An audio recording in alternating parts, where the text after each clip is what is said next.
আসসালামু আলাইকুম রহমতুল্লাহি তাআলা ওয়া বারাকাতুহু। কাছে দূরের দেশ এবং প্রবাসের প্রিয় বন্ধুগণ, রইল আমার আপনাদের প্রতি অভিনন্দন। সকলের প্রতি সালাম। শুনুন আল্লাহর কালাম। বলেন আল্লাহ তাআলা কোরআনে, কি মধুর বাণীতে, বিসমিল্লাহির রহমানির রহিম। ইন্নামাল মুমিনুনা ইখওয়া ফাসলিহু বাইনা আখওয়াইকুম ওয়াত্তাকুল্লাহা লাআল্লাকুম তুফলিহুন। সাদাকাল্লাহুল আযীম। প্রিয় সাথী বন্ধুরা, সূরা আল হুজুরাত থেকে একটি আয়াতে কারিমা তেলাওয়াত করলাম। আল্লাহ তাআলা বলছেন, হে দুনিয়ার মুমিন মুসলমানেরা, তোমরা ঈমানের বন্ধনে বন্ধনযুক্ত। তোমরা থাকবে সমস্যা সকল ঝামেলা মুক্ত। তোমরা মুমিন, তোমরা ভাই ভাই, তোরা হবে না ঠাই ঠাই। অন্তরে তোমাদের থাকবে প্রেমের বন্ধন। তোমরা জ্বালাবে ঈমানের প্রদীপ্ত শিখার ইন্ধন। তোমরা সারা পৃথিবীতে ভাই ভাই। এত সুন্দর তোমাদের জীবন আমি আল্লাহ তাআলা উপহার দিয়েছি। সারা পৃথিবীর মুসলমানরা ভাই ভাই। ভাইরা আমার, আজকে সমাজের মধ্যে সুতানাতা একটা সামান্য কারণে মারামারি, কাটাকাটি, রক্তপাত, মাথা ফাটে দিল, কল্লা ছিন্ন করে দিল, মামলা গড়ালো, কত কি হয়ে যাচ্ছে, যেটা অমুসলিমদের মধ্যে হওয়ার কথা ছিল সেটা আজ মুসলমানদের মধ্যে দেখতে পাওয়া যাচ্ছে। সামান্য বিষয় রক্তপাত, সামান্য একটু জেদ ধরেই মামলা। কেমন মুসলমান আমরা? আজকে এই মুসলমানদের যে চরিত্র আমরা হারিয়ে ফেলেছি। নবী পাক সাল্লাল্লাহু আলাইহি সাল্লাম তিনি এমন এক দল বর্বর, নিষ্ঠুর, পাষণ্ড, অশিক্ষিত, মূর্খ জাতিকে তিনি তার ঈমানের আলো দিয়ে, তাওহীদের আলো দিয়ে তিনি এত সুন্দর মানুষ তৈরি করলেন। নবীজি বললেন, খায়রুল কুরুনি কারনি, সর্বশ্রেষ্ঠ যুগ হচ্ছে আমার যুগ। সেই সাহাবায়ে কেরাম রিদওয়ানুল্লাহ তাআলা আলাইহিম আজমাইন শুধু আরব ভূখণ্ডে নয়, তারা পৃথিবীর বিভিন্ন দেশে ছুটে গেলেন। পৃথিবীর বিভিন্ন ভূখণ্ডে তারা কালেমায়ে তাইয়্যিবার বাণী উচ্চারণ করলেন, পতাকা উড়ালেন, মানুষদেরকে সভ্যতা, ভদ্রতা শিখালেন, মানবতা শিখালেন। সেবা দিয়ে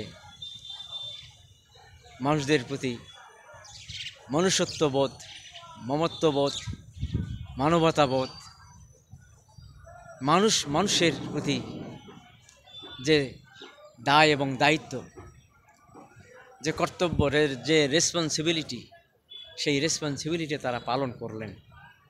তাই তারা ঈমানের আলো দিয়ে বিশ্বকে আলোকিত করলেন।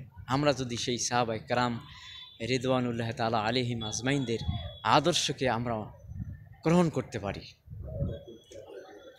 আমরা যদি ভাই ভাইকে আমরা ক্ষমা করতে পারি, যখনই কোথাও বিরোধ বাঁধল, যখনই কোথাও অশান্তির আগুন, অশান্তির দাবানল দাউ দাউ করে জ্বলল, সেখানেই যদি আমরা কোরআনের এই শিক্ষাকে আমরা নিজেদের মধ্যে ধারণ করে, লালন করে, আল্লাহ বলছেন ফাসলিহু, তুমি ইসলাহ করো, সংশোধন করো, তাহলে আমরা সেই আল্লাহর এই পথ, আল্লাহ বলছেন ওয়াত্তাকুল্লাহ, আল্লাহকে ভয় করো। অর্থাৎ ভাই ভাইয়ের সাথে সংঘাত, সংঘর্ষ, উৎপাত যদি করতে হয়, উৎখাত, তাহলে আল্লাহকে ভয় করতে হবে, আল্লাহকে ভালোবাসতে হবে। আল্লাহ তাআলা সে মীমাংসার পথ তিনি বের করে দেবেন।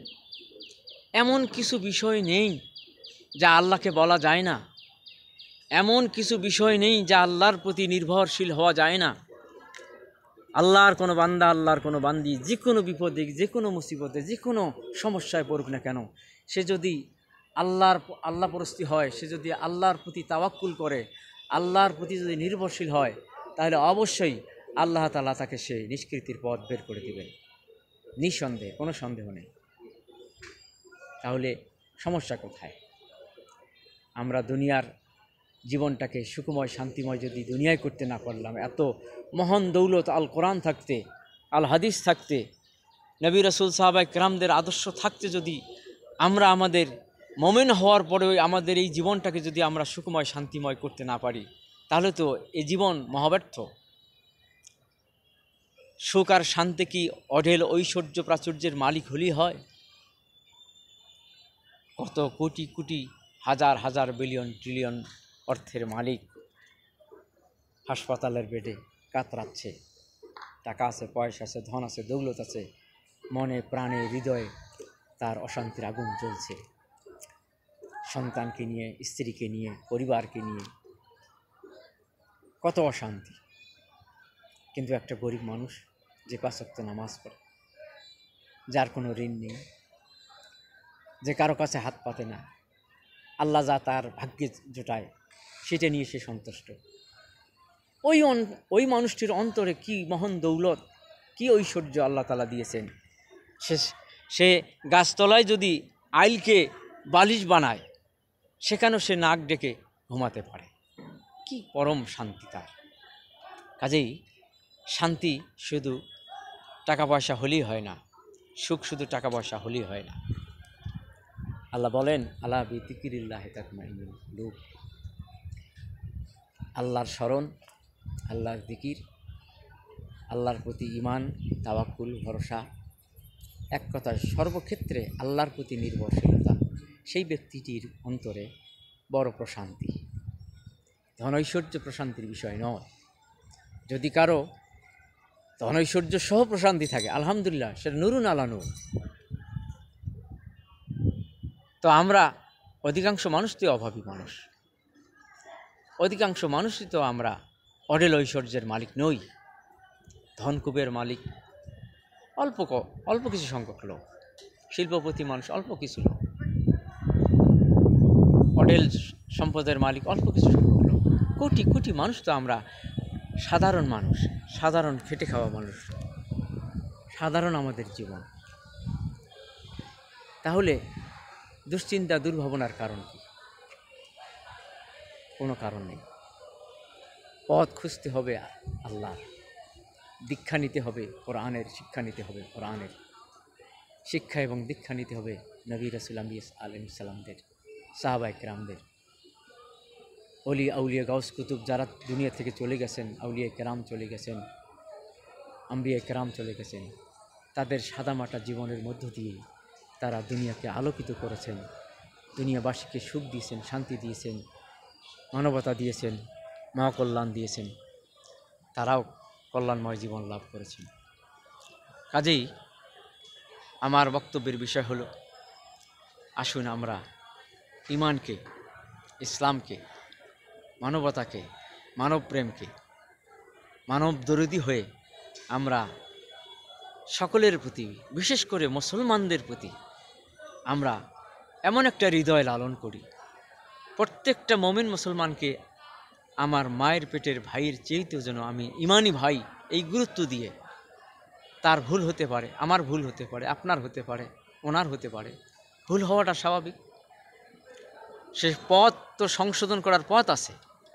যখনই আমি আল্লাহর প্রতি আস্থা রেখে আল্লাহর কাছে সাহায্য চাবো যে আমার অমুক ভাইয়ের সাথে বিরোধ হয়ে গেছে, আল্লাহ তুমি আমার সেই বিরোধের নিষ্কৃতির পথ, মুক্তির পথ বের করে দাও।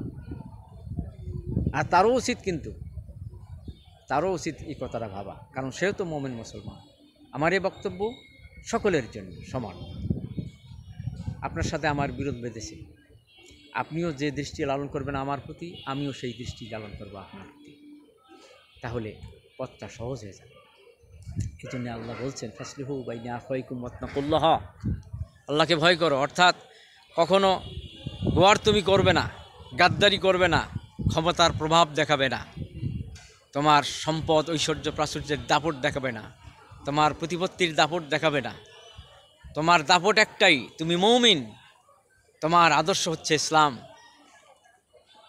সেটার আলোকে তুমি অগ্রসর হও, আল্লাহ পথ বের করে দেবে। ফাসলিহু বাইনা আখওয়াইকুম। কাজী নজরুল ইসলাম বলছেন, অন্যায় যারা ভুল পথে চলে মারিও না তাহাদেরে, ভালোবাসা পেলে ভ্রান্ত মানুষ আল্লাহর পথে ফেরে। কি চমৎকার কথা! এ কথা তো কোরআন হাদিসের আলো নিয়েছেন তিনি বলেছেন।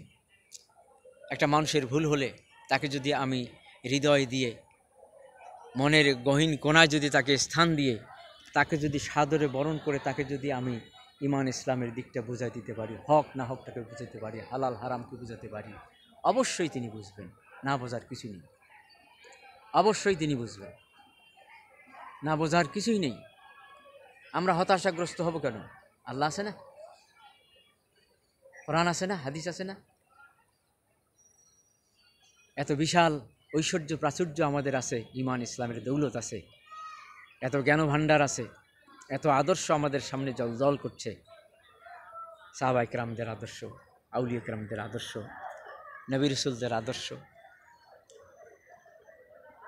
আইম্মায়ে কেরামদের আদর্শ, আমাদের পূর্বসূরি রাহবার যারা ছিলেন, এখনও যারা আছেন, তাদের আদর্শ। তাহলে সমস্যা কোথায়? সমস্যা একটাই, যে আমি সমস্যাটা সমাধান করব কি না, সমস্যাটা সমাধান করার ইচ্ছাটা আমার হৃদয়ের মধ্যে আমি লালন করছি কিনা।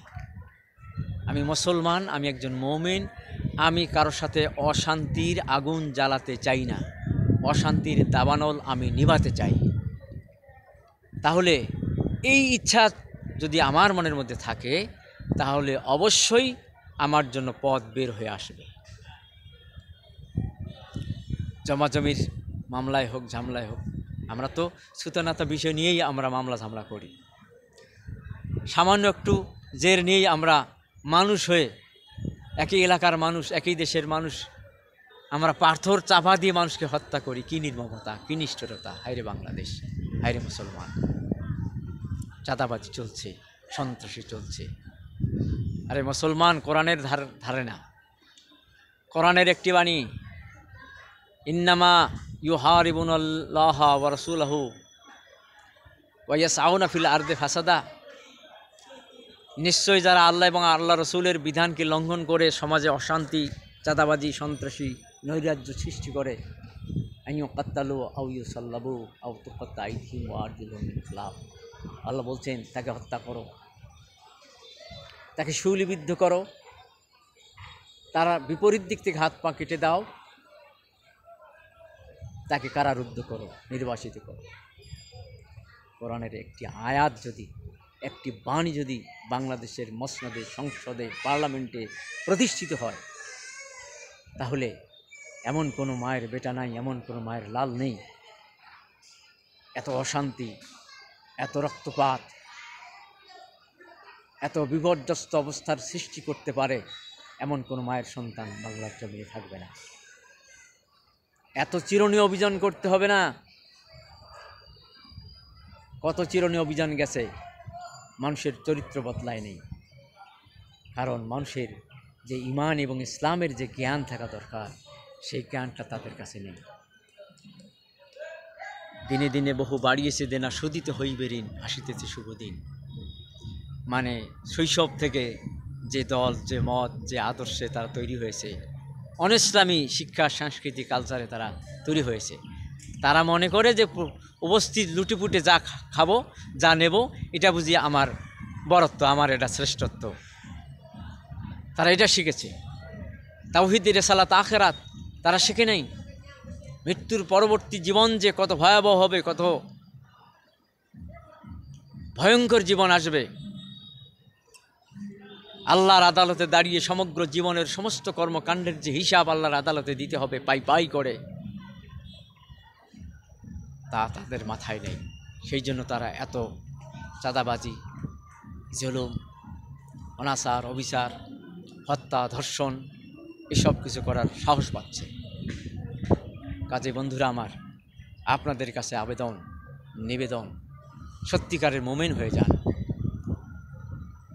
আপনি, আমি, আমরা দুনিয়ায় পেতে চাই কল্যাণ, পরকালও পেতে চাই কল্যাণ। ইন্নামাল মুমিনুনা ইখওয়াহ ফাসলিহু বাইনা আখওয়াইকুম। ওয়াত্তাকুল্লাহ লাআল্লাকুম তুফলিহুন। দুনিয়া এবং আখিরাতে আল্লাহকে ভয় করে, আল্লাহর ভীতির নীতি অবলম্বন করে দুনিয়ার জীবন কল্যাণময়, সুখময়, শান্তিময় এবং পরকালের অনন্ত শান্তিময়, সুখময় জান্নাত আমরা পেতে চাই, যেখানে আমরা পাবো দিদারে ইলাহি। আমরা সেখানে দেখা পাবো নবী রাসূল আম্বিয়া সালামদের সাক্ষাৎ, সেখানে সাহাবা ইকরামদের সাক্ষাৎ, সেখানে সিদ্দিকিন, শুহাদা, আউলি কেরাম, বুজুর্গানে দিন, মোমেন, মুসলমান, আলেম, ওলামা যারা জান্নাতি হবে, প্রিয়জন, আপনজন, সেখানে আমরা তাদের সাক্ষাৎ পাবো। কতই না ভালো লাগবে, কতই না ভালো লাগবে, কত নাই ধন্য হবে এই জীবন। আল্লাহ তাআলা আমাদের সকলকে সত্যিকার অর্থের মুমিনের চরিত্র, মুমিনের জিন্দেগি, আল কোরআন থেকে, আল হাদিস থেকে, নবী রাসূল থেকে, সাহাবা ইকরাম থেকে, আল্লাহর প্রিয় বান্দা বান্দি থেকে যে আদর্শগুলো আমাদের সামনে জ্বলজ্বল করছে, সে আদর্শে আমরা রাঙিয়ে তুলি আমাদের জীবন। আলোকিত হোক আমাদের দুনিয়ার আলোকিত ভুবন, দুনিয়া এবং আখিরাতের জীবনটা হোক সুখময়, শান্তিময়, কল্যাণময়। সকলের প্রতি সালাম। আসসালামু আলাইকুম ওয়া রাহমাতুল্লাহি তাআলা ওয়া বারাকাতুহু।